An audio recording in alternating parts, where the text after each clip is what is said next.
communication.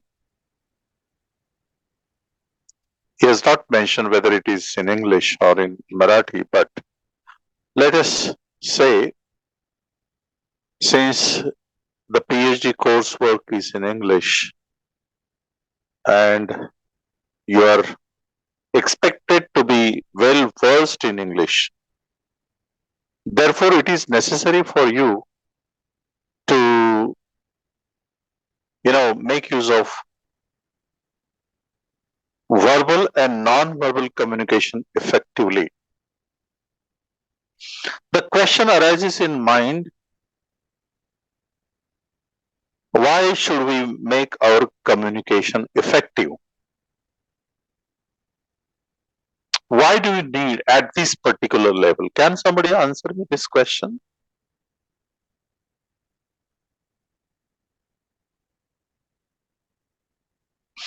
Why is effective communication necessary in this modern world or in this globalization? Why is effective communication necessary for the students who are pursuing their PhD coursework or pursuing their PhD degree?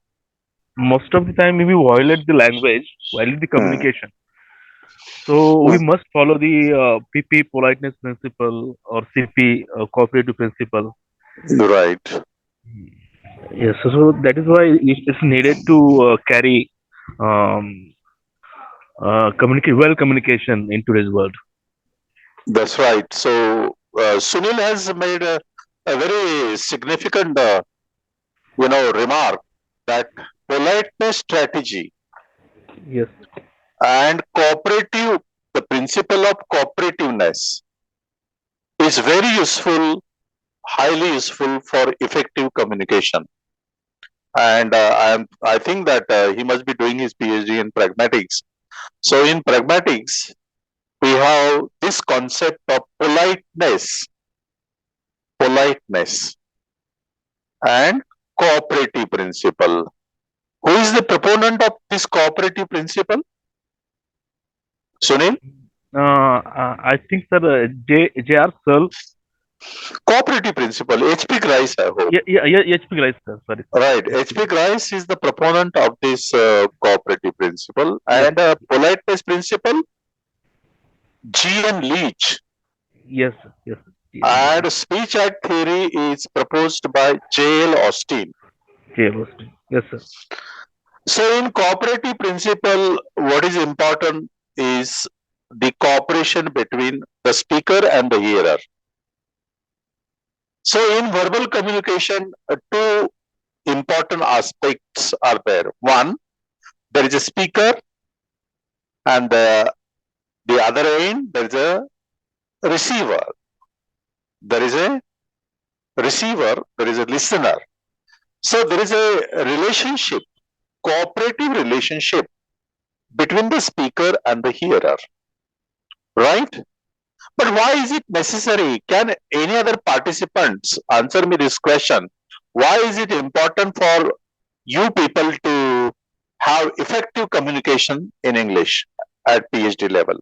Listening or communication is nowadays is very important for communicate with the person you are communicate with that, and with your body language you are showing to him you are concentrated on his speaking or on his speech, and this is very important in this level of our PhD, and we are pursuing and to know English and how to communicate and has a good effect with the opponent person. Right. And that is respect to that opponent person. Arun has raised very important points because Thank you, sir.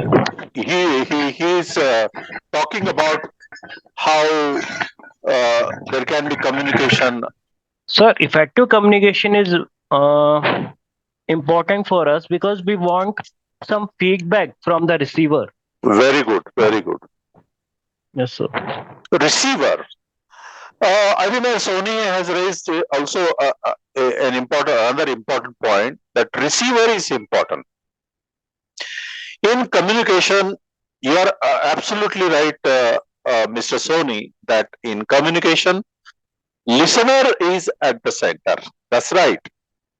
Because unless you know your audience, unless you know your conversational partner, you cannot make your communication effectively. So it depends on who is your conversation partner. Whether you are talking to your wife, whether you are talking to a friend, whether you are talking to the principal, whether you are talking to a teacher. Your language while talking to a teacher will be different, and your language while talking to your friend. So occasionally you make use of formal language and informal language. Don't you use formal and informal language? In which situations we use formal language? Is there Hase Sir, in a or Vikas? professional background, we Who is use formal speaking? language. Sir, Deepak Soni. Acha, Deepak Sobe. For professional? Sir, in a professional background, we use formal language, Very but in good. our Hmm. friends, family, we generally use informal language also. Right, right. So Deepak has made the distinction between formal language and informal language by giving a very suitable example. He says that for business purpose you use formal language. It means for official purpose. When you step out of your house, what do? You go into the society. When you step out of your house, your communication strategy changes. Your mood changes, your communication strategy changes, your posture changes, your body movement changes, and you want to appear for the public in a very convincing manner. So you want the people that they should appreciate you. You always like people to appreciate you while talking and while looking at you. I think that there are 4 ways to know a person. How do you know a person? I think that there are 4 ways by which you can know a personality or a person's identity. For example, what you speak, how you speak, how you dress, and how you appear. These are the 4 things in your personality. As a person, how people know you. People know you from your appearance. People know you from your dress code. People know you the way you talk, and the people know you how you talk. So how you speak is more important. How you look, what you do, what you speak, and how you speak it is very important. These are the 4 things. How you look is very important in social circumstances. When it comes to social communication, when it comes to public conversation, when it comes to business conversation, you people must see you as a suitable person or as an appropriate person. So there are only 4 ways and 4 ways by which a person is known. Number 1, how he or she looks. Number 2, what she does or he does. Number 3, what he speaks or she speaks. And number 4, how she or he speaks. So how you speak is more important than what you speak. So therefore, uh, communication is very important. Formal communication is very important. Informal communication is also very important. The moment you step out of your house, your body language changes, your communication strategy changes. Why do you change your strategies of communication when you go into the public? Can anybody answer my question? As soon as you step out of your house and enter the realm of society, why do you change your strategy of speaking? Any answer?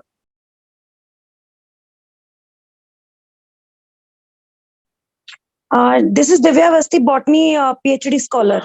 Okay, ma'am. Okay. Tell me why you change your strategy of communication. Sir, so that we can respect the other's dignity and maintain our dignity. That's right. Very important point the scholar has raised. And he says the dignity of an individual and a dignity of self. These are the two. Self-esteem. She is talking about the dignity of the individual. Because you always want to maintain the dignity of yourself. Okay? That is your self. We call it a self and other in pragmatics. So you respect the other person and you also have your self dignity. Therefore, you have to change your strategy of communication. And you always want to sound polite while talking to other people in communication. So, friends, today my topic is effective verbal and non-verbal communication. In the initial stage, I would like to give you the theoretical framework of what is verbal and what is non-verbal communication, and then we will look into the practical aspects of communication in general. And in the end, I will give you some tips, some strategies to enhance the quality of your speech. I think that verbal and non-verbal communications are very useful for any research scholar doing research in any discipline, such as botany, chemistry, zoology, politics, English, economics, social sciences, and so forth, so on and so forth. Any teacher needs to improve his communication strategy in the classroom because we have to be professional when we enter the premises of the college and when especially we enter the classroom. When we go into the classroom and stand before the students, your body language and your way of communication should be very effective. It goes without saying that you need to be effective. But unfortunately, I have come across people who do not make use of their body language in the classroom. They stand like a statue in the classroom and go on babbling without, influencing the students. Therefore, I have defined a good teacher. Who is a good teacher? A bad teacher simply teaches. A good teacher explains, and the best teacher inspires. So, what is the definition of a good teacher? Who is a good teacher according to you? Can anybody answer this question? What are the qualities of a good teacher?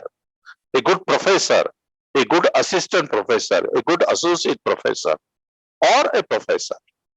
What qualities do you see in a good professor? As far as communication is concerned. Swapnil Landge. Okay, Swapnil, tell me. Sir, I think a good teacher is one who does not teach but guides the students how to learn the thing by providing them opportunities to explore themselves and make some what we can say situations to to speak and to be the best version of themselves. To be the best version of themselves. Right. Yes. So a good teacher is one who imparts his knowledge to the students effectively. That is what he wants to emphasize He wants to emphasize the fact that a good teacher is one who gives knowledge to the students very effectively. Isn't that? Isn't that? Isn't it? Yes, yes, yes. There is Pranita Nikalji. Pranita Nikalji, can tell me something about this? What are the qualities of a good teacher, according to you?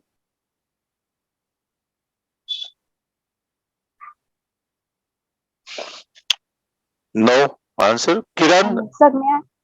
who is speaking? Sir, Prajakta. Okay, Sir. Nikalji, can you tell me what are the good qualities of a teacher? Sir, good teacher has a good creativity and leadership. Also. Very good. Good teacher has creativity. That's right. Creativity and leadership.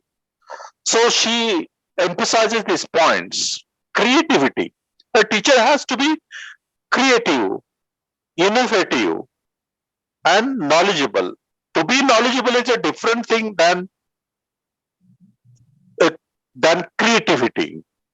Creative teachers, innovative teachers are always loved by the students. And a good teacher must have certain qualifications about his speech practices. Can you talk about his quality of speaking? Does he require the quality of speaking? Yes, sir. This is the most important quality of it. Swapnil is talking to me? Yes, yes, sir. Okay, Lankit. This is the most important quality, talking? Yes, yes. If you are saying a good teacher, then he must have a communication ability. Whatever he wants to convey to the students, he Right, could convey with effectively. right. A good teacher always conveys his ideas, conveys his information to the students very effectively. That's right. Now, you understand a good teacher has should have the quality of imparting his knowledge to the students, and the quality of imparting his knowledge to the students depends on his communication skills basically.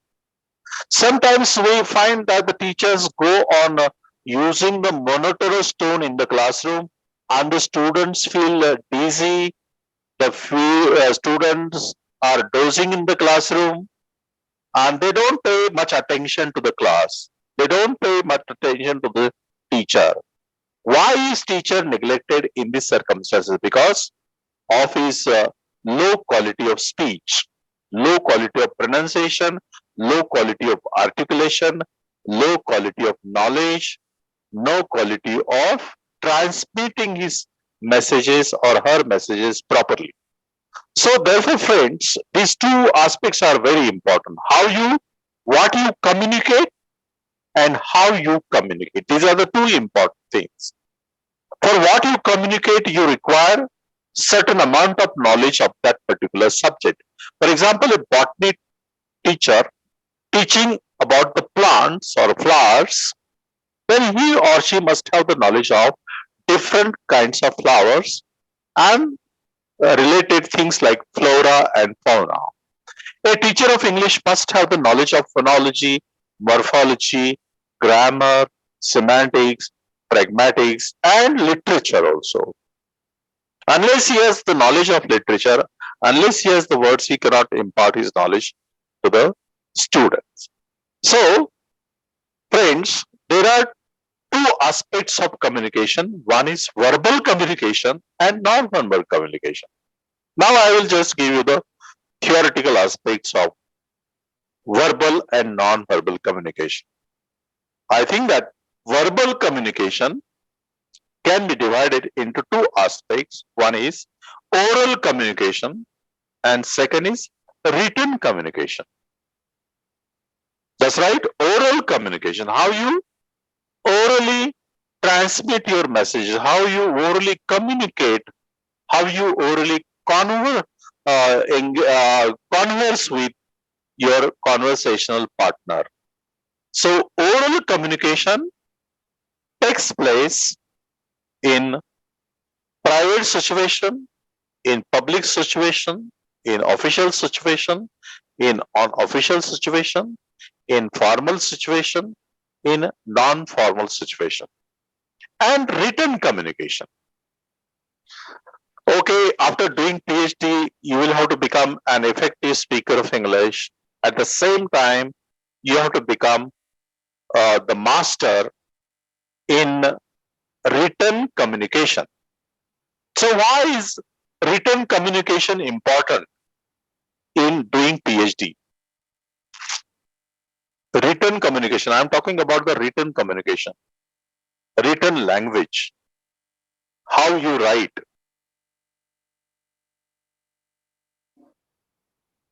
For example, I would like to ask you a question about written communication. For example, you want to make use of the word hypothesis. Hypothesis. How do you use this word in your sentence? Hypothesis. This is Divya Avasthi, sir. Okay, Divya, can you tell me? Yes, sir. Hypothesis is just a theory, not apply in practical. And we don't know that it is true or it is not wrong or It is lie. false. Okay. Yeah, false. It cannot be true or it cannot be false. So Yeah, we can't predict the things that whatever it is given, it right. is what is it like? It is applicable in practical or not? Whether it is proven or not proven, it is proved or not disproved. Yes. So hypothesis can be proved, it can be disproved. Hypothesis actually is a general statement about the conclusions that you would like to draw in your thesis. That is hypothesis. Hypothesis is a tentative solution to a problem. I have made some podcast on research writing. There are 3-4 podcasts that I have developed, so which can be seen on an Anchor app. For example, I gave the podcast on how to write a thesis, what is a good hypothesis, and what are the different methodologies while doing the research. You can refer to my podcast and get the ideas about the hypothesis. Hypothesis is a tentative solutions to the problem. Whatever problem you have, that problem can be answered as one of your participants said. It can be true, it can be untrue, it can be proved or it can be disproved, it can be true, it can be false.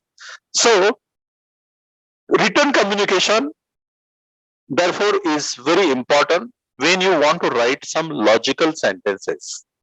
While writing a thesis, you have to deal with written communication only. So, in verbal communication, we can include oral communication and written communication. I'll come to this point, discuss it properly after talking about non-verbal communication skills. So, non-verbal communication skills includes certain factors, which are the non-verbal communication skills.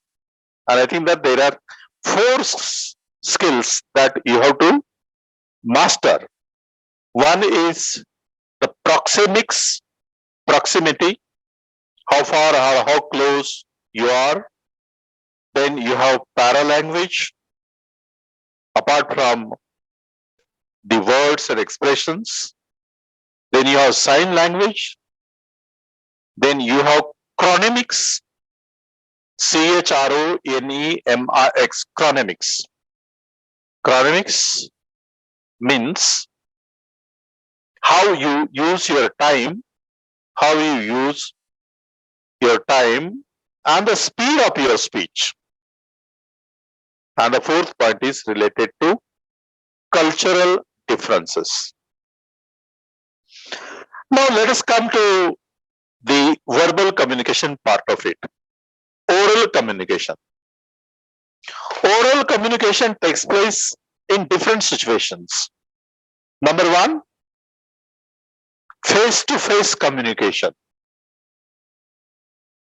Face-to-face communication, there is a speaker and there is a listener, or there are listeners.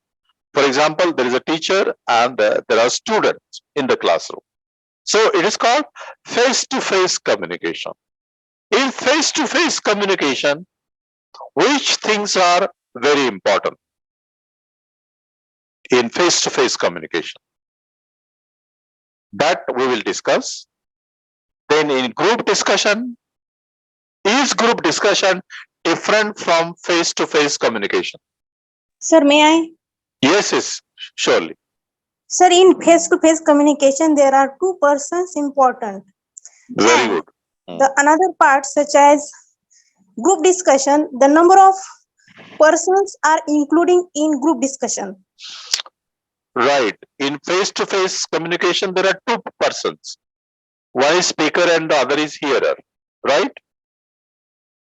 And in group discussion, there are more people. And each person takes his turn. So in face-to-face communication, what is important? In face-to-face communication, two people cannot speak simultaneously. They cannot speak at the same time. When one is speaking, the other is listening. And when the other is listening, one is speaking. So while speaking, you cannot listen. And while listening, you cannot speak. So one has to speak and other has to listen.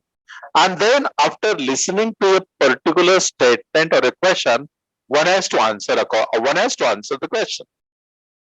Suppose somebody gives you information and the other party takes a turn in face-to-face communication. Suppose, for example, if I ask you a question with, for example, which is your native place, then you would give me the correct answer. You would give me the right answer, telling that I come from Sonai. My native place is Sonai. So, in face-to-face communication, there is a personal touch. There is a personal touch in face-to-face communication. And in face-to-face communication, you have to know your conversational partner. And mostly you know your conversational participant. So, depending on that, you open your conversation. For example, you meet a stranger. Will you open your conversation with a stranger? If at all you want to open a conversation with a stranger, how would you open it? Who is speaking? Sunil, sir. Sunil. Okay, Sunil. Okay. There will be a greeting first of all, Right. and after that we know to each other. Right. Yes. So after greeting, you would know, gradually you will know a person, right? So you will say good morning, good afternoon. Can anybody participate in this? Come on. Anyone? Sir, I think in face-to-face communication, am I audible, sir? Yes, you are audible. Okay. In face-to-face communication, our facial expressions are most important. Very good. Facial expressions, your posture, your body language is very important. That's right. So, Also, eye-to-eye contact is also important, sir. When we are talking with each is also other. important. Very good. Eye contact is important. Yes. Facial expressions are important because you know that there is a saying like this: unless you are completely dressed, unless you have a smile on your face, you are not completely dressed. So put a smile on your face when you talk to a person, when you come out of your house, or when you deliver a lecture in the class. Have a smile on your face. So smile in the index of your personality, right? So your face is the index of your personality. So in face-to-face communication, you have to mind 2-3 things, that your eye contact is important, your body language is important, your posture is important, and things. And in group discussion also these things are important. Aren't these important in group discussion? Do you think that facial expressions and body language is important in group discussion? Yes, sir. I think this is also very important group discussion also. And in video conferencing, is there anyone who would like to participate? Come on. Communication skills are important. Strong knowledge is important. Who is speaking? Shalaka Dhakne.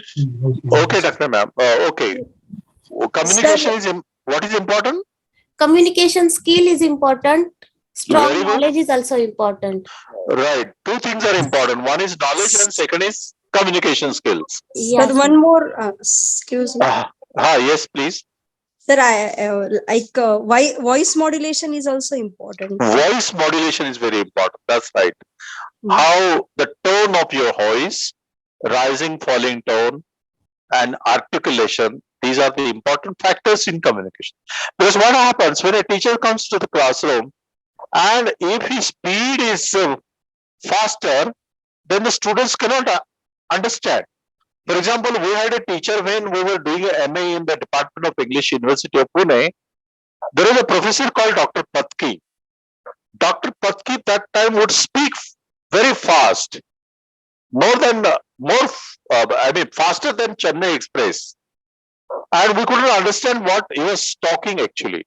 Do you think that the fast teachers are the best teachers? No, sir, not at all. No, sir. Not at all. Then what do the teachers? They should, a good teacher is one who would explain the things in a very simple manner. Okay, simple things are very difficult. What is the teacher's job? The teacher's job is to simplify the things and tell the students so that they can understand you. For example, if you use very high sounding words, bombastic words, and the students don't understand it all, is it a sign of a good teacher? Not at all. It is not a sign of a good teacher if a teacher speaks using bombastic words. So, friends, all these things are very important in oral communication. And when it comes to written communication, what is important? What is written communication? So when the transmission of information takes place in writing, it is known as written communication. So you have information and you want to transfer that information into words. Okay, you want to organize your message. So while organizing the message, you have to be very careful, especially the PhD student must be very careful in organizing their message. So written communication is not merely a bundle of words or sentences, right? But how you write with connectivity, logic, cogently, how you write cogently, that is also important. For example, while writing a paragraph, you have to be very careful. It is a rule that in one paragraph you should just express your ideas only, one idea only. For example, I would like to give you an example. For example, I want to write an essay on the globalization of India. Globalization of India. So, and the first sentence is, I will give you the first sentence. You have to coin the next sentence after that. In India, globalization took place globalization started with the arrival of multinational companies. In India, in the true sense of the word, globalization started with the arrival of multinational companies. Form a sentence after this sentence. Can anyone give me the sentence after this? This one?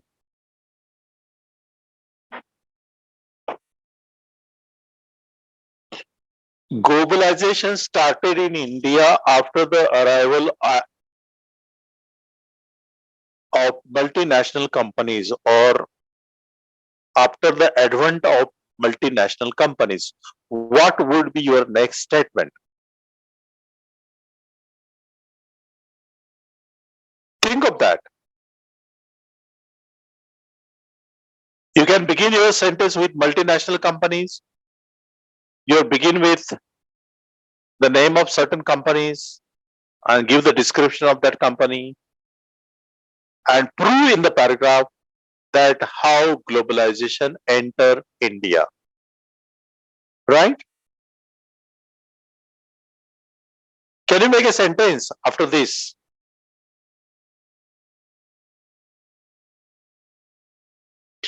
Okay, let us, for example, take an exercise. In building a paragraph, first of all, you have to make a topic sentence. You know topic sentence? A topic sentence is a broad statement. And towards the end of the paragraph, you prove that statement. For example, if I say, accidents are very common in India. This is my statement. This is my topic sentence. What would be my second sentence? I have to prove that first statement, the accidents are very common in India. Day before yesterday, a road accident took place on Pune-Mumbai highway in which 3 people were killed and 5 people were injured. On Solapur-Bangalore highway, a truck collided with a taxi and 1 person was killed instantly. In Delhi-Agra highway, a road accident took place in which 7 people were killed. In Jaipur-Bikaner highway, in the last week, 6 people were killed in road accident. This proves that road accidents are very common in India. So when you want to make a topic sentence, then you have to prove this statement with the help of certain examples. Right? Write logically and give me the sentences related to this particular topic sentence. You can make a topic sentence and develop your ideas around that topic sentence and prove that topic sentence in the paragraph. Don't try to put too many eggs in one basket. You know, don't try to put too many ideas in one basket. Mere writing sentences does not mean that you have written a very good paragraph. Mere writing sentences does not mean that you have written a very good thesis.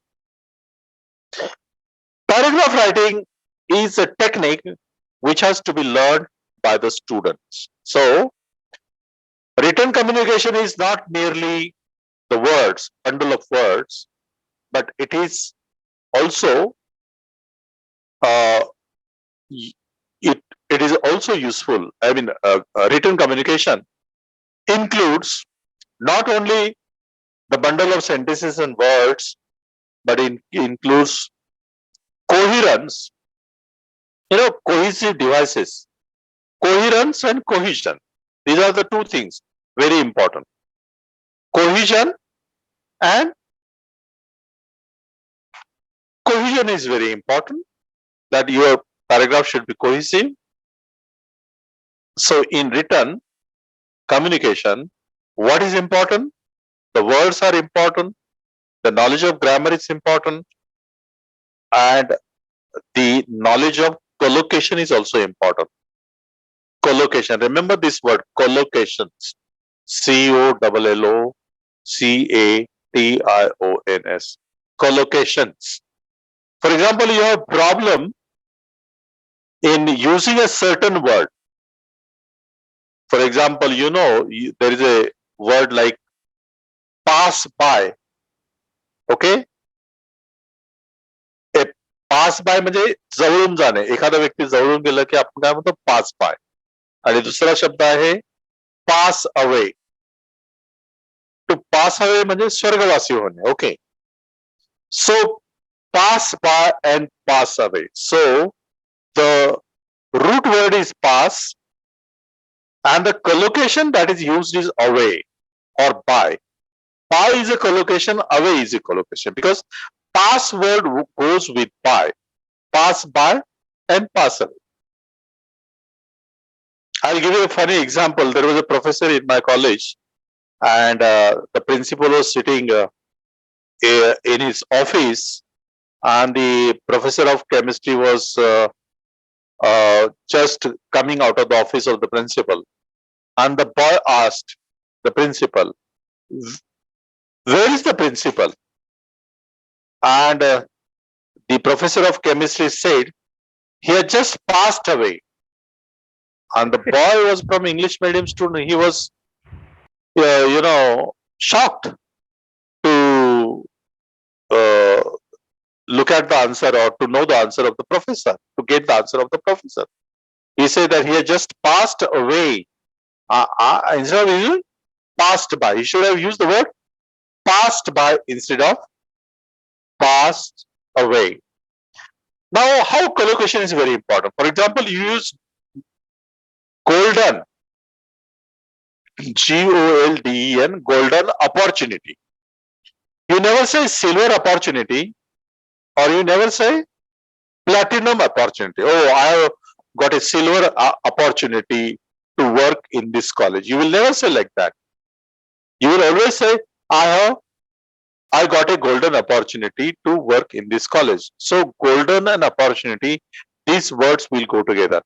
So most of the students, even PhD students, do not know how to use proper collocations. From, to, of, on. Whether I was traveling in the train is correct or I was traveling on the train is correct. Which one is correct? I was traveling on the train, on the train is correct, in the train is wrong. So the collocation is missing here. I'm afraid that you have to know the collocations of the word. Some Marathi boys and girls say, come on my room. We will discuss this topic. You come on my room. Is it right to say, come on my room? No, certainly it is not true. It is not correct. Come to my room. You have to say, come to my room. The prepositions are related to direction. There are prepositions of time, there are prepositions of direction. So you should make use of prepositions. You should make use of collocations. You should make of phrasal verbs. For example, give up. There is a phrase. One, give up, and second is give in. So what is the meaning of give up? And can you make use of this phrase in your sentence? Give up.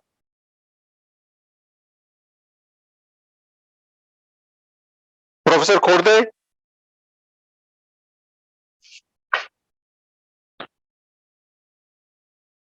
Is there Professor Hasai?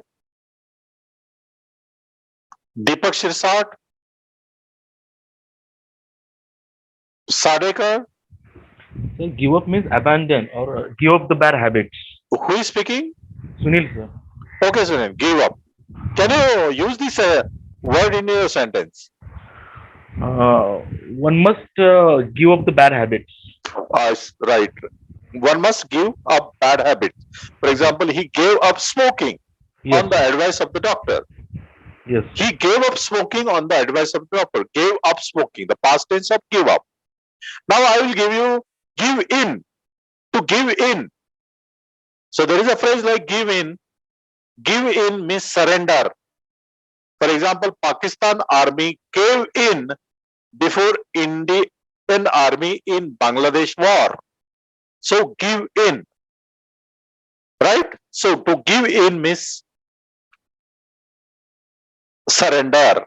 Sharan jane, surrender. Now I will give you some words like look, look into, look for, look after, look down upon, look down upon, looker, onlookers. Okay, you know, look is different from look into. Look for is different from look after.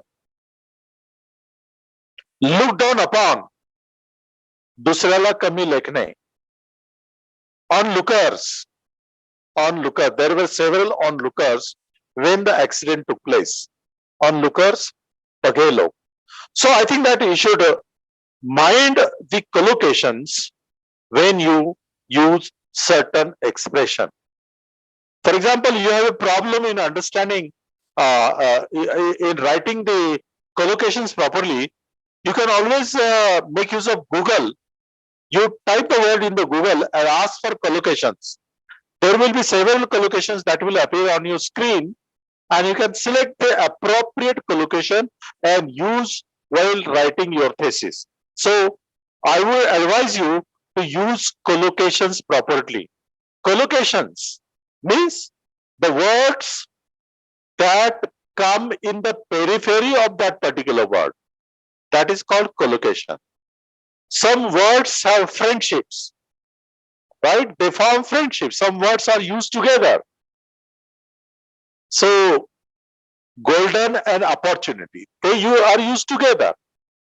You cannot say silver and opportunity, right? So collocation is also very important. So when is written communication useful? Especially when you want to write some letters, orders, give directions, you want to write some notices, and the teacher should learn how to write the notices.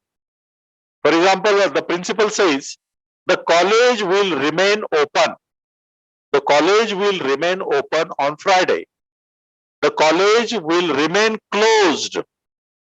He says, he doesn't say, I will close the college tomorrow. He says, the college will remain closed. The college will remain closed. Most of the notices, college notices are written in passive language. Remember that. So when you want to write something, it is written in passive language. For example, the legal language is passive language. Letters of appointments. See the letters of appointment. They are written in a very formal way. Then transpose your reports on policy decision. Then there are rules. For example, there are some GRs, government resolutions. Look at the government resolutions and find that the language is very complicated and you will have to interpret. You must have heard the judgment of the court regarding Maharashtra government, the dispute between the government and the opposite parties. And the verdict is given in such a long way that it will take months and months for interpretation. So the legal language is very complicated language in India. Unfortunately, I am of the opinion that the language of the law should be used for the welfare of the common people. Common people should understand the meaning of that verdict of the court. But unfortunately, most of the verdicts of the courts are written in English and the language is very complicated, full of jargons, full of ambiguities. So use of unambiguous language is very important in written communication. For instance, one teacher wrote a very funny application to the principal asking for a leave. What he wrote? Revered principal. Look at the written language. Revered principal. Instead of writing dear sir or respected sir, he wrote revered principal. Below he wrote, I beg to apply for 10 days leave because the hand that rocked the cradle kicked the bucket day before yesterday. Please grant my leave. Now, the teacher was from Marathi or Hindi department or chemistry department and didn't understand the meaning of his application. I beg to apply. He should have written, I want to apply for 10 days leave. And what did he write? What reason he wrote? Because the hand that rocked the cradle. He used the bombastic words. The hand that rocked the cradle. म्हणजे कोण? Mother. The hand that rocked the cradle kicked the bucket. To kick the bucket means स्वर्गवासी होने, pass away, go to heavenly abode. Go to heavenly abode, स्वर्गवास होने, pass away, स्वर्गवास होने. He is no more स्वर्गवास होने. But he wrote, kick the bucket. And the principal couldn't understand the meaning of kick the bucket. So the applicant should have written, respected sir, I want 10-day leave because my mother passed away day before yesterday. So instead of this, he wrote, the hand that rocked the cradle kicked the bucket day before yesterday, and that created the problem. So my advice to you is that you should use simple language, right? So what are the merits of written communication? Just I will give you the theoretical perspective on this. Can you tell me the advantages of written communication? Why is written communication so important? First of all, the question arises in mind, is written communication important? And if at all it is important, in which way is it important? Come on.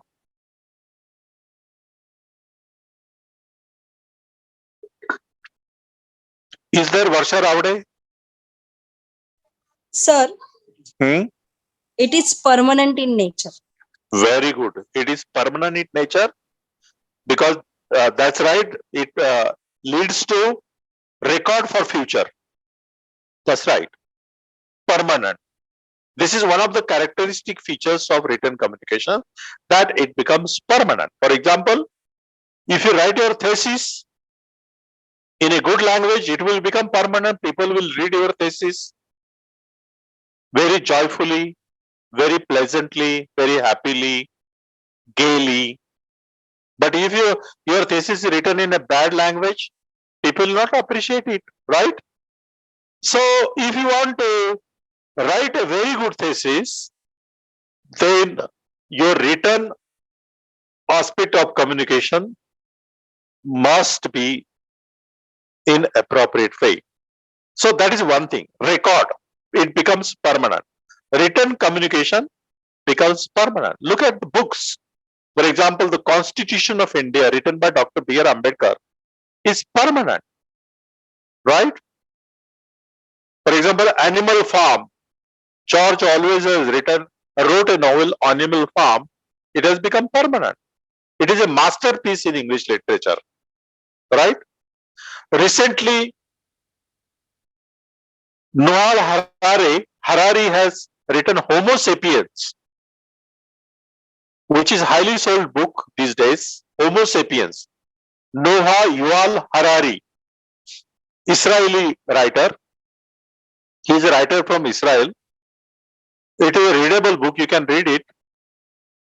Homo Sapiens. I bought it on Amazon and read the entire book, and I discovered so many things about the mystery of this earth and how human civilization gradually developed and what will happen to human civilization after Homo sapiens disappear from this earth.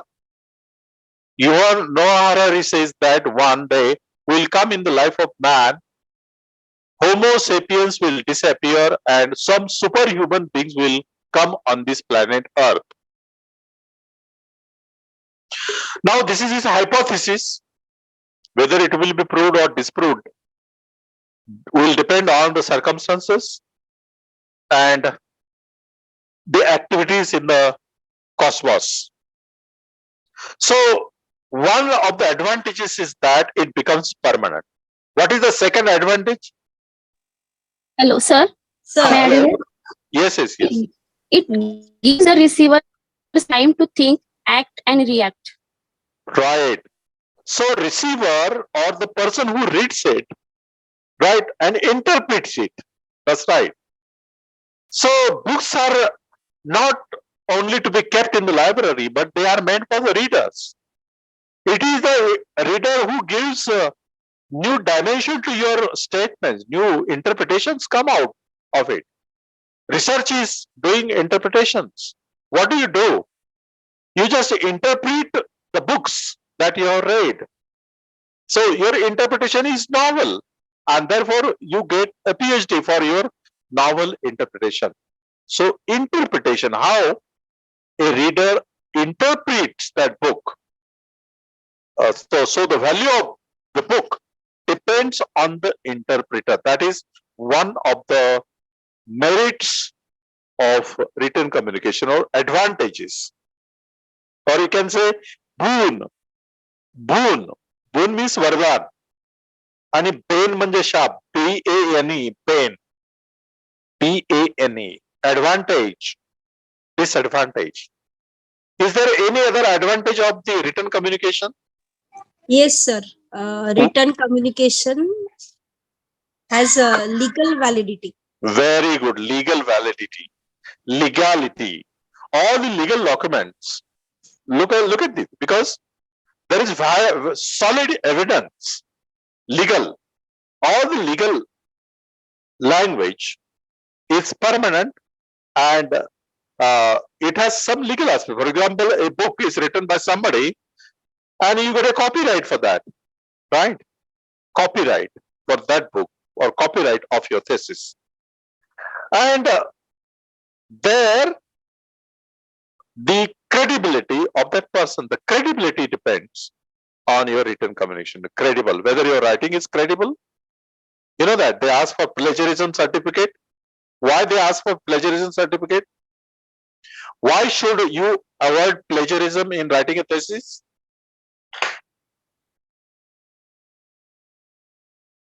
Why people become victims to plagiarism? I think that you should avoid all sorts of plagiarism while writing your thesis. I will give you one solution to this problem. Never copy anything from the website and put it on the Word file. When you open the Word file, Microsoft Word, you type in each and every word on your own. Don't copy and paste it there. If you want to write the same information, then you should paraphrase that information using your own language. Take a print out that particular paragraph, keep it aside, and write in your own language, and then type it on your computer. That's the best way to avoid plagiarism. The PhD, the students who are doing their PhD should avoid plagiarism by this method. Don't copy anything from the website, from any article. If you want to at all want to copy that particular thing and put the same, don't put it the same, don't copy and put there. Write on a separate paper in your own words, right? So you can make it active, you make use of passive voice and put the same information in another form. For example, water can be stored in different forms. You can store in a pot, you can store in a big tank, you can store in a river or a sea, and there are many forms of storing water. Similarly, you can make your information sound without plagiarism. You should not use plagiarism while writing a thesis. That is my concern. Then what are the, why people avoid writing? You tell me.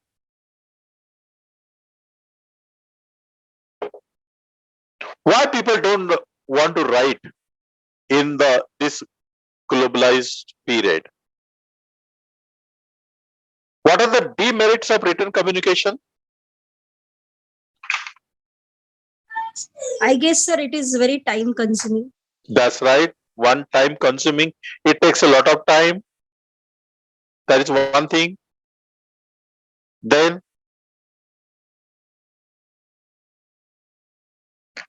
she's right. That is a time consuming process because you have to think on it and write it. You have to take help of the dictionary. You have to take help of the books for writing that information and so on and so forth. So you feel that it is very complicated.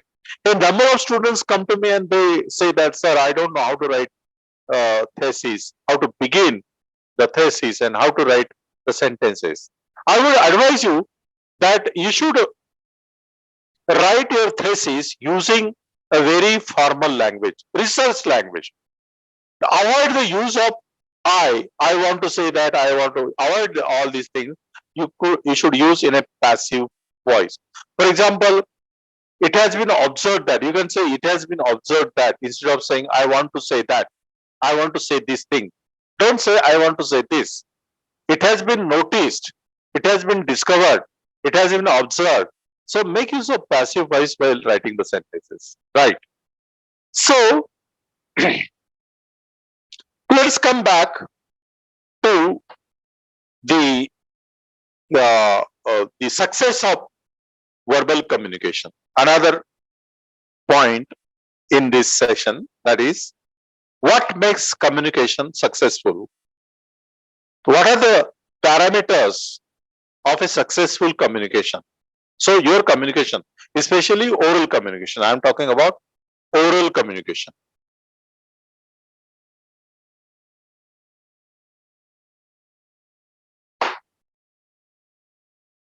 What are the characteristic features of oral communication, effective oral communication?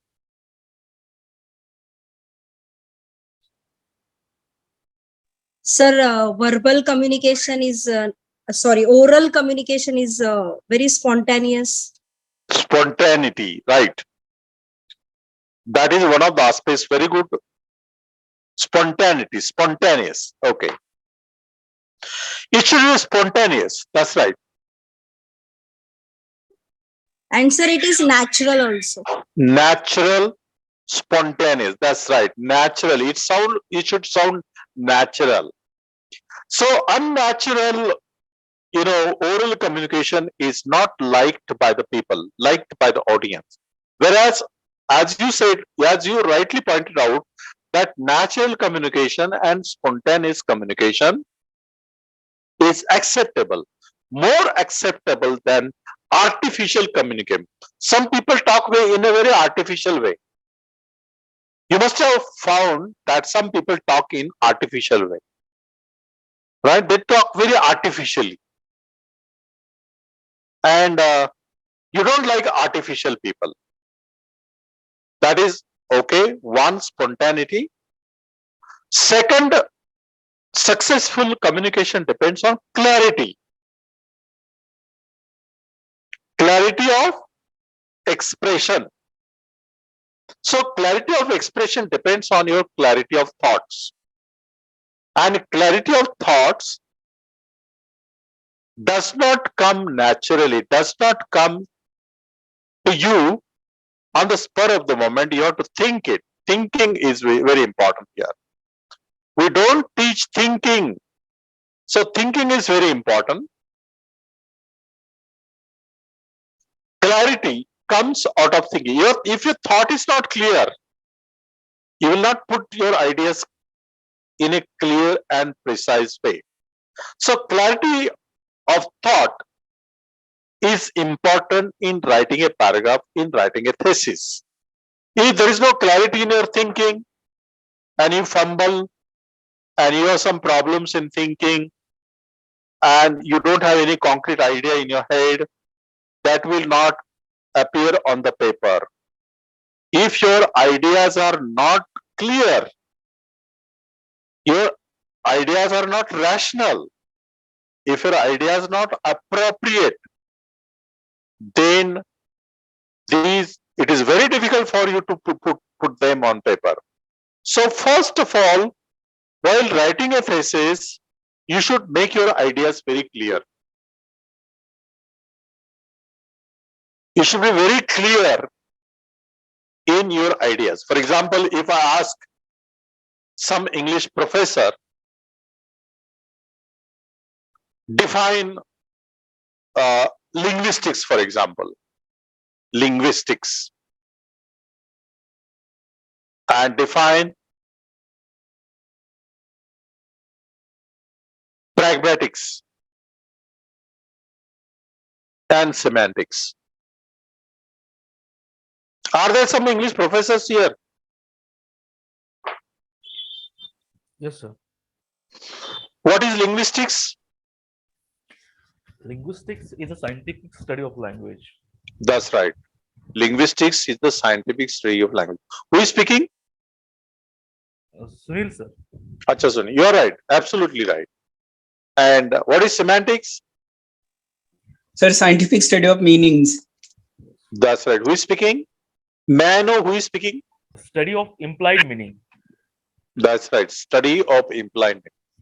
So pragmatics is the study of implied meaning, extended meaning. So you have made the distinction between linguistics, pragmatics, and semantics. So the ideas must be clear. What I want to bring home, what I want to stress, what I want to emphasize is that there should be clarity of expressions. When you write something, then number two, you should have, while talking, you should have communicative competence. Competence. You know competence? Not only competence, but you should have performance. Competence. What is competency? When I say this person has linguistic competence, what does it mean? This person has communicative competence. Sir, is it means ability to explain it properly? That's right. Ability to explain the thing properly is performance actually, but competence is related to the knowledge of the language. You know, competent. He is competent. He is able to use that language effectively. So communicative competence and linguistic competence, these are two different things. For example, you may have linguistic competence, means working knowledge of language. You know how language functions. For example, you know the language, the components of language. For example, you know words, nouns, adjectives, active voice, passive voice, grammar, phonology, morphology. So knowledge about that particular field is called linguistic competence. That you have the knowledge of that language, how the words are used, how the phrases are used, how to pronounce that word properly, and how to make use of that word in a sentence. That is linguistic competence. But communicative competence is beyond linguistic competence. For example, there is a phrase, certain phrase. How to use that phrase in oral communication depends on your communicative competence. For example, in communicative competence, You must be able to ask questions and get the answers to your questions in a natural way, in a spontaneous way. So communicative competence is more than linguistic competence. Only linguistic competence is not necessary for a good speaker of language. You have to have communicative ability. For example, some professors have linguistic competence. They have got the knowledge of that particular subject, but they are not able to express the knowledge of the subject using appropriate language. And pragmatics competence means the use of language as determined by the social conditions. Your language is conditioned by the society. For example, you move from one culture to another culture and your language changes. So that is why these aspects are very useful. So to become effective speaker of English, what you have to do, or you have to become very effective and powerful speaker. So you have to, just give you a few tips. You may have a number of things in your mind besides my tips, and you can also add to these tips. So what are the useful tips if you want to improve your oral communication skills? The first thing is that you have to adapt to your audience. Who is your audience? Who is your listener? That you must know first. So according to the listener, you will manage your speech. For example, I am teaching to the 5th class. My strategy of language will be different while teaching to the 5th class. If I am teaching in MA class, then my strategy of English will be different. So audience, you have to take into consideration the audience. You must know audience. For example, whenever I go for delivering the speeches in the country or in the state, I first of all try to know who my audience is. Because unless I know the audience, for example, I was teaching remedial English, spoken English course for municipal corporation teachers, and I knew that they were not able to speak effectively. They could not speak a single word, a single sentence in English. So I had to change my strategy and use certain amount of Marathi and English combined with English, and they could understand. While teaching MA students, I have to use only English because I know that my audience can understand English very well. So the first thing is that you must adapt to your audience. Number 2,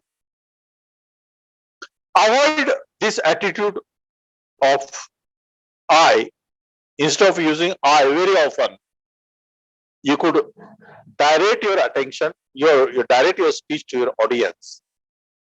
You could use the words besides using, instead of using I, you can use we, our, your, and things like that. Then your language should be, next tip is that your language should be bias free. You should not be prejudiced while talking to the audience. And biased language is not good for the listeners. They do not appreciate you if you use a biased language. Don't criticize any other religion. Don't criticize the people directly. You can use indirect strategy for that purpose, and bias attitude should be avoided while speaking. You should be always positive, optimistic during your talk. And the fourth thing is that you should avoid jargon. Jargon means bombastic words. So is there any other tip that you would like to add to these tips? Effective communication, for effective communication. We should avoid repetition of That's content. right. I think that, madam, repetition is very useful as far as students are concerned. Good teachers always repeat. Have you heard? Have you listened to the audio video clips of Professor Khan? Professor Khan. Professor Khan's videos are there on the internet, YouTube, and you listen to Professor Khan, and he always repeats some words for the students. Of course, it depends on the listener. You're right that we should avoid repetition in private conversation.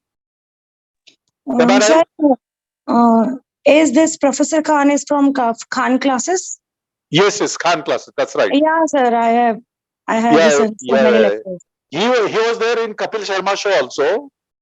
Yeah, sir. He's a very good teacher. Yeah, and he's very famous. Right. He's very famous all over India, and his knowledge is appreciable. And I always listen to him, and it is a really treat to listen to him because he gives so much knowledge about so many things, about aeroplane, about train, about your digestion system, everything. So he has everything under the sky. I think that sky is the limit only for Professor Khan. I salute to him, hats off to him for his good speech. But he also repeats because his audience, he knows that students are his audience. Right. Is there any other useful tip that you would like to add for effective communication?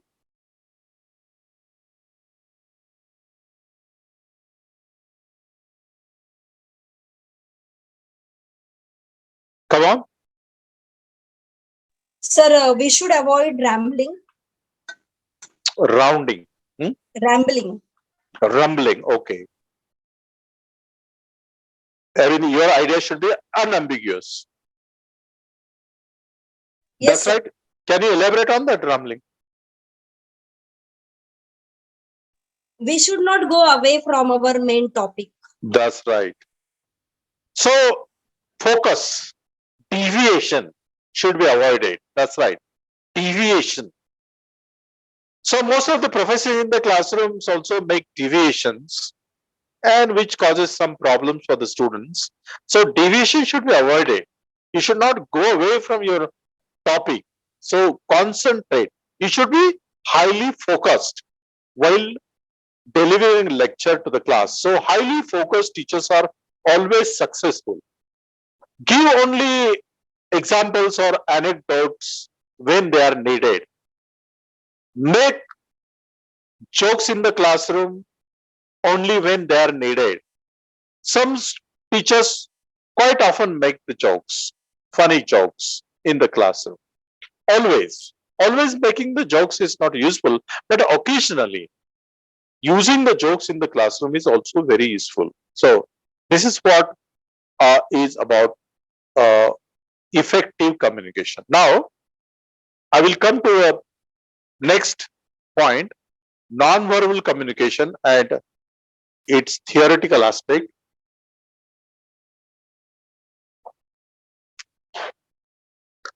So, what is non-verbal communication? Sir, is it use of body language during That's delivering right. lecture? Yes, use of body language. Use of body language. So, theoretically, I can say that the transmission of ideas, thoughts, feelings, and emotions that take place without using the words is termed as non-verbal communication. So you don't use the words, you only use your body, and we do not always communicate each and everything in words, but our body language also speaks something, right?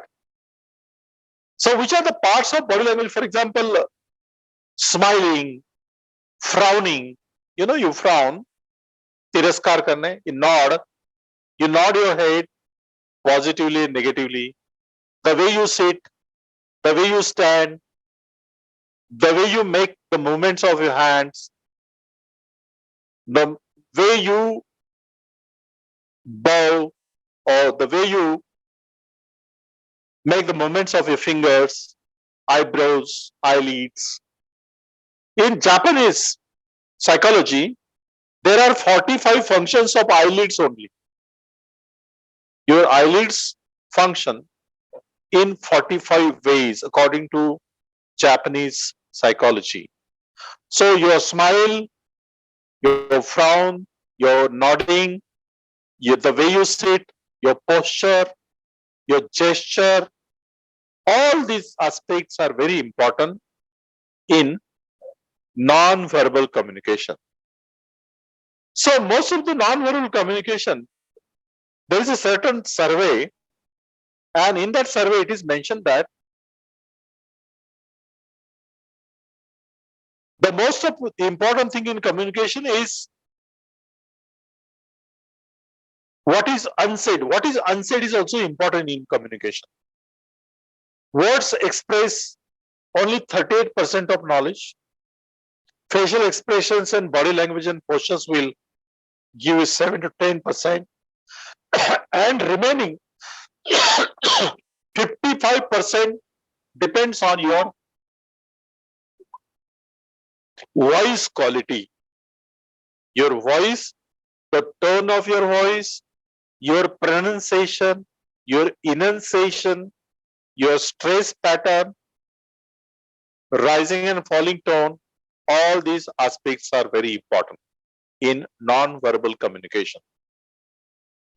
Now, I will just give you a theoretical aspect of types of non-verbal communication. There are actually 6, which I will elaborate in a short period. One is kinesics. Kinesics. Kinesics. Kinesics means the study of body language, physical movements of the body through your outer appearance. Your dress code is also important in communication. Through outward body movements, your true inner emotions are revealed. Remember that. So your inner ideas can be expressed by your posture, by your facial expressions, by your eyes, by your gestures. So therefore, physical appearance is studied in kinesics. Self-control, all these things are there in kinesics. In kinesics, maintain your eye contact, the use of face and eyes, the gestures, body shape and posture is also important. Your appearance finally is important. How you appear before the audience is also very significant. So the teachers should appear formal when they go to the classes. I think that you should take care of your dress code when you appear in a public domain. So while appearing in a public domain, your dress code, your posture, your gesture should be appropriate. For example, some of the common facial expressions, which are the common facial expressions? One is smiling, laughing, giggling. Giggling, smiling. Make the difference between smiling, laughing, and chuckling. Chuckling. Chuckling. So what does smiling convey? What does it convey? Smiling. Come on. Vikas Ole. Is there Vikas Ole? Yelvande. Khodde.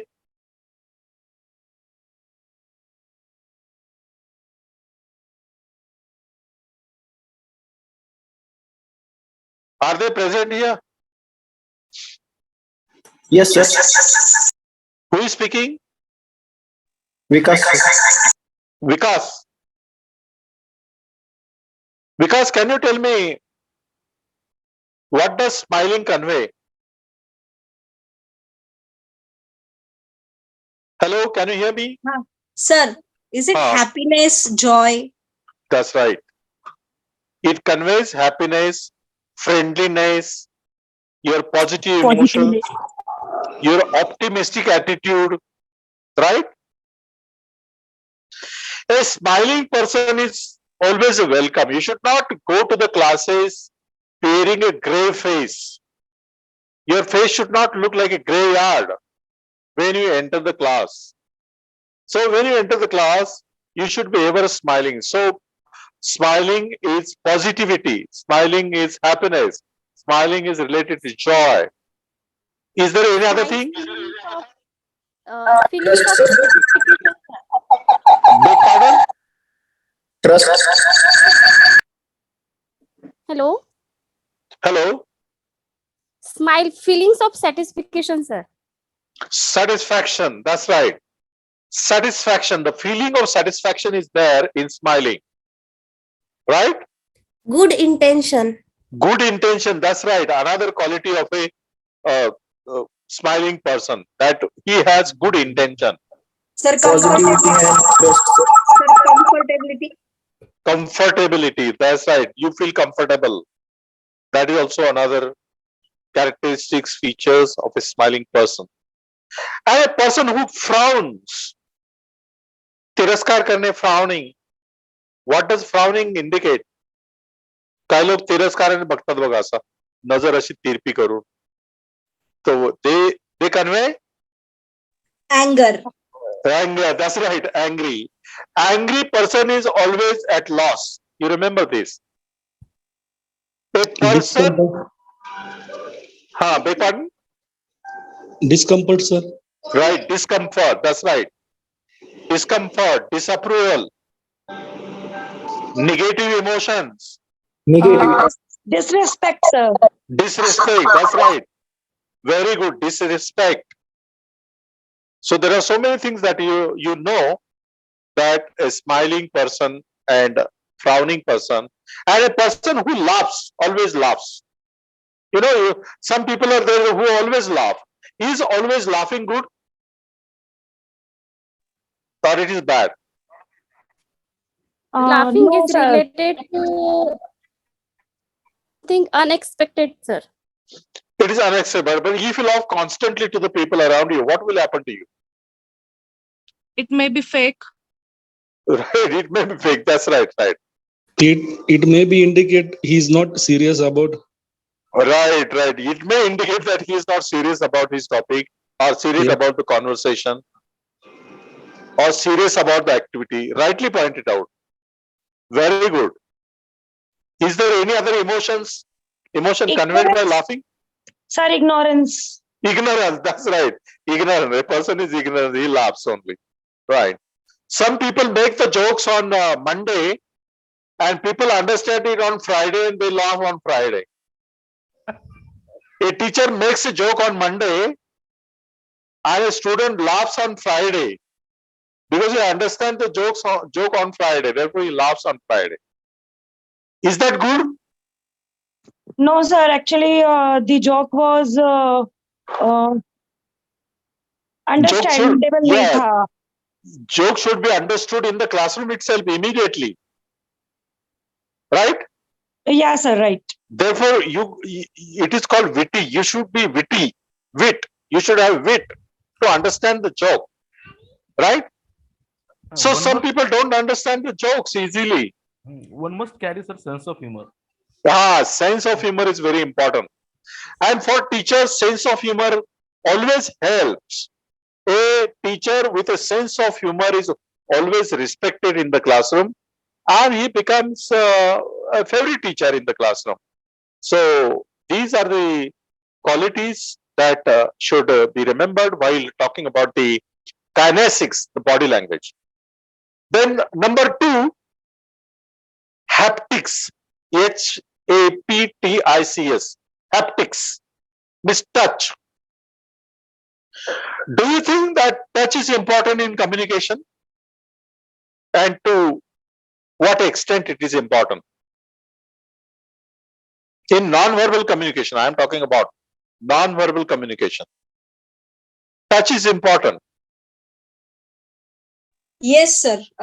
Sometimes friendly touch. That's right, friendly touch. Sometimes encouraging touch. Right. But one should not violate the privacy of another person. That's right. Motherly, fatherly. Motherly, fatherly, brotherly, friendly. Because in India, especially the boys don't shake hands with the girls. Nowadays they do, but that is not regarded as a good sign. Is that so? Yes, sir. Shaking hand. That's right. In certain, this is culture specific again. Touching is the most sophisticated and intimate of all five senses. You know that you have sense of smell, sense of hearing, sense of taste, right? And sense of touch is the most sophisticated thing. As you rightly pointed out that motherly touch has a warm feeling. That's right. If a mother touches the child or a mother takes a child on her lap, that touch is very warm, affectionate, kind, loving. So all this touch, what is the effect of this touch? Somebody shakes hands with you. What vibrations do you receive?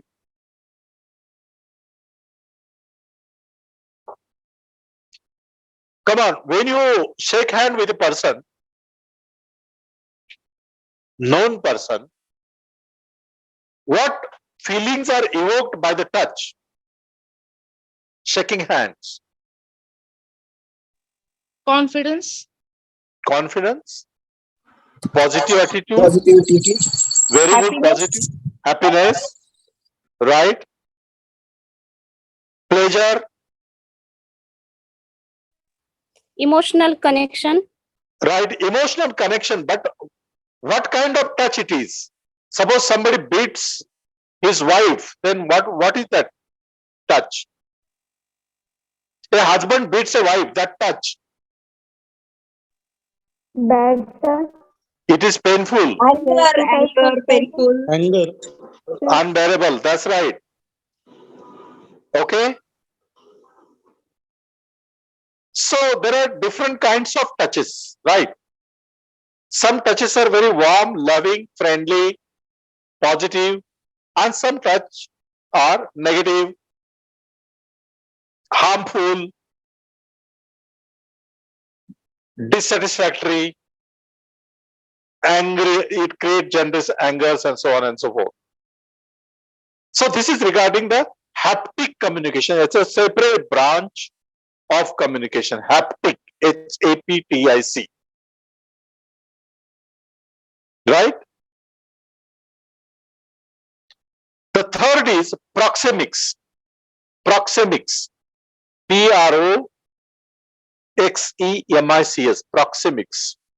Proxemics means the study of proximity, space and environment. What should be the space between the speaker and the hearer? Intimate space between the speaker and the hearer is 1.5 feet. Personal proxemics between 1.5 to 4 feet. Personal. Social distance between 4 feet to 12 feet. Public distance more than 12 feet. You know that intimate, if you have intimate friendship, intimate people, close friends can sit side by side, talk to each other in a friendly manner, putting their hands on the shoulders, okay, cracking jokes in a close proximity, less than 1.5 feet. 3 फुटाचं अंतर कमी. Personal, if you want to talk to the people in your family, then the distance is 1.5 to 4 feet. Manageable. And when you come in the society and talk to the people, then the distance suggested is 4 to 12 feet. And when you give a lecture, I think that the distance between the students is more than 10 feet. What is the distance between you and the students when you sit on the platform?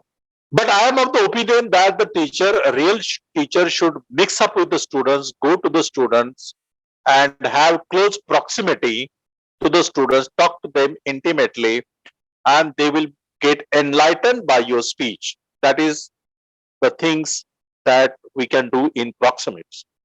Now the fourth one, para language. Para language. Para means like, and language means like language. Para means like language. Para language stands for like language. How you speak is more important than what you speak. Here in para language,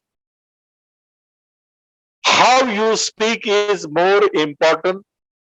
How you speak is more important than what you speak. Either another way, para language. How you speak is more important than what you speak. I told you already. How you speak is more important. For example, your pronunciation, your quality of your voice is very important. Right? Stress, everything matters. For example, how do you utter the word examination? Pronunciation of this word.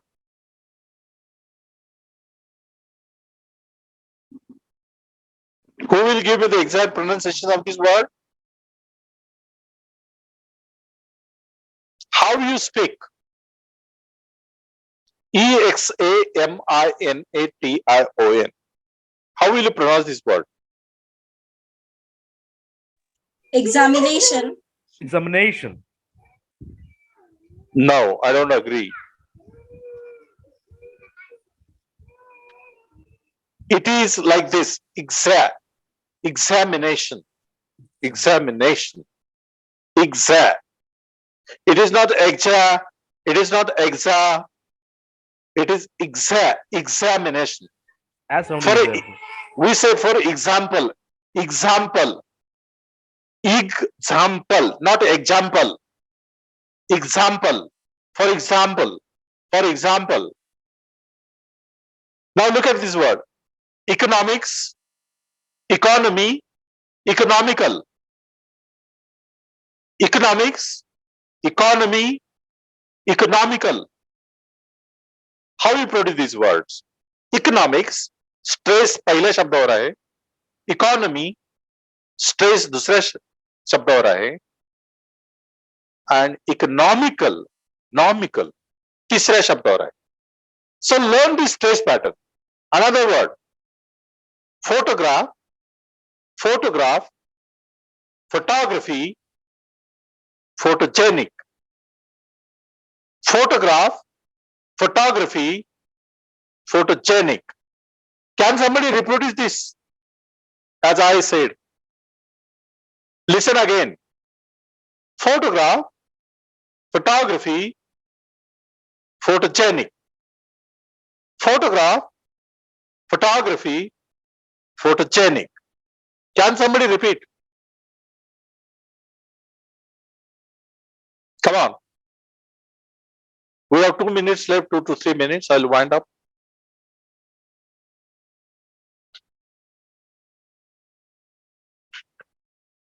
Can somebody reproduce? No. Photograph, photography, photogenic. Slightly change. Photograph. Photograph. Photography. That's right. Photogenic. Photogenic.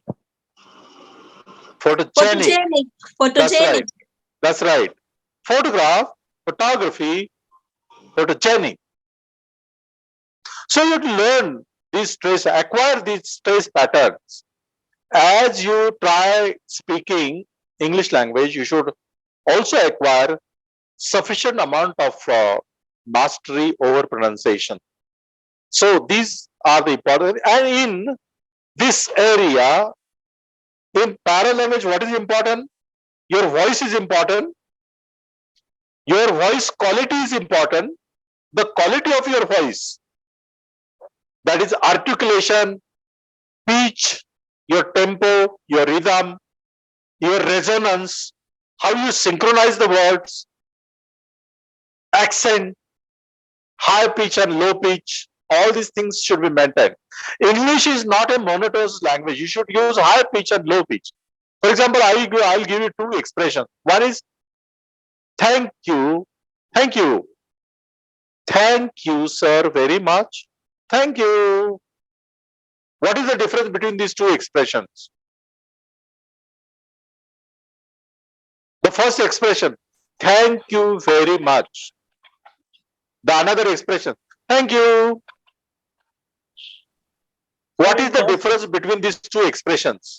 Sir, in first expression we give appreciation. Thank Very you good. very much. Very good, very good. Polite expression. Yes, sir. It's a very polite expression. And the second expression? In the second expression, we take lightly. Something Lightly. like, That's right. Lightly, casually. Casual. Right. Casual. For example, you pay your taxi bill and somebody gives you, that taxi wala gives you the change. Then you say, thank you. Casual thanking. So rising and falling tone are very important. For example, you say, good morning. Good morning. So what is the difference between good morning? Good morning. Rising and falling of tone. That's right. But good morning, when I say good morning, that is very, very formal. But when I say good morning, that's informal. Right? So you can ask questions. For example, are you coming to the canteen? Are you coming to the canteen? Rising tone. All questions which can be answered either yes or no are said in rising tone. And WH questions are always said in falling tone. Remember that. What's your name? What's your name? Where do you come from? Why are you here? Why have you joined this course? All these expressions are falling. But when you ask a question expecting yes or no answer, that has to be rising tone. So that is voice quality. Then vocalization is important. How you produce that word, right? For example, vocalization is related to the human sound. Human sound. You know, your respiratory system produces sound. You say sometimes, ha, okay, fine, aha. So these are the vocalization, and that vocalization is also important in body language. Then also the next thing is sign language. Sign is important. For example, you have visual signs such as signal, painting, engravings, or sculpture on the wall. And another category is audio. For example, alarm and bells. That can be regarded as sign language. And then finally, there is another branch dealing with body language, non-verbal communication, is chronemics. CHRONEMICS. CHRONEMICS. Chronemics. Chronemics is the study of time. How you maintain your time. How time can be used in communication. For example, some people speak very fast. Some people speak very slow. So it is related to time.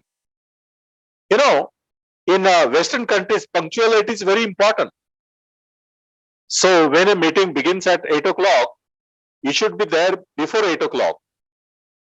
India, people never reach their place of meeting in time or on time. In time, on time. In time, wherever, on time, wherever. So this is called chronemics. Means what time you take to produce another particular utterance. Some people are very slow readers. Some people are medium readers. Some people are fast readers. But I think that your speed of reading should be at least 200 words in a minute. So that is related to chronemics. How you manage your time while speaking.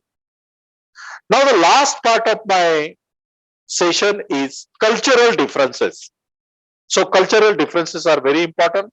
While talking to the persons from different culture, you have to use different strategy. For example, your appearance, dress code depends on culture. Your body movement also depends on culture. Your posture depends on culture. For example, bowing in Japanese culture is respectful. The more you bow, the more respectful you are to your conversational partner. So the senior citizens, for example, people bow down before senior citizens. So bowing is important. Then slouching, slouching. Slouching is important. Slouching. Slouching means how you sit, how you stand, how you walk. You know, some people walk very lazily. Okay? Slouching. They sit, they walk very lazily with their head and shoulders hanging down. आपण त्याला म्हणतो ना मान खाली घालून खांदे खाली आळशासारखे बसणे उभे राहणे. That is called slouching. That is considered as a bad habit. Then hands in pocket. Disrespectful in Turkey. Sitting with legs crossed. Sitting with legs crossed. Offensive in Ghana and Turkey. Then showing your soles of feet. Offensive in Thailand. If you go to Saudi Arabia and Thailand and show the soles of your feet, it will be regarded as offensive. And even in USA, you will find the gender differences are there as far as the posture is concerned. So the gestures, your postures, your facial expressions, your eye contact and gaze are different depending on the culture you come across. So that is why it's very important for you to maintain culture. For example, I was at Goa one day. I went there for a refresher course and I was gallivanting at the seashore, coastal line on the beach. And suddenly I came across a foreigner and I asked him directly. He was from some foreign country, European country.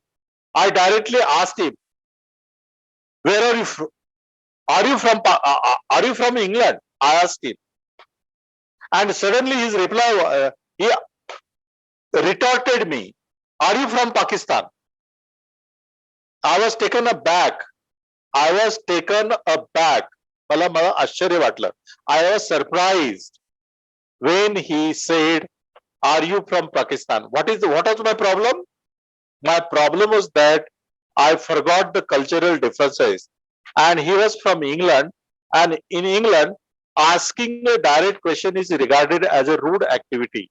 It is rude to ask a direct question to a foreigner, especially to the people in England. So it will be unbecoming on your part to ask a direct question in English. Therefore, friends, remember that cultural aspects do play an important role in non-verbal communication. When the Olympics games took place in China, they were instructed to observe the body language of the people from different countries, and accordingly, the organizers were trained in China. Now, I am coming to the fag end of my presentation and just give you certain tips. These will help you, but finally, it depends on you. It depends on your practice and that will make you perfect. I'll just give you few tips for effective verbal communication. One, think before speaking. Number two, use concise language, appropriate language. Number three, you should understand your listener, your conversation partner, your audience. You should be also mindful about your tone. Then you should also pay attention to your body language.